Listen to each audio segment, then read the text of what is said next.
Are photos and videos from WhatsApp not appearing in your phone's gallery? If the media visibility feature isn't working properly, download images, videos, and other media may remain hidden. In this video, I will show you how to fix media visibility on WhatsApp app. The first thing you have to do is to go to WhatsApp.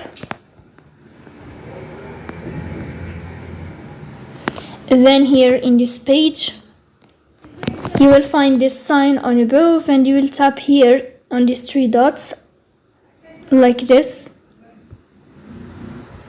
on above. Then we'll go to settings.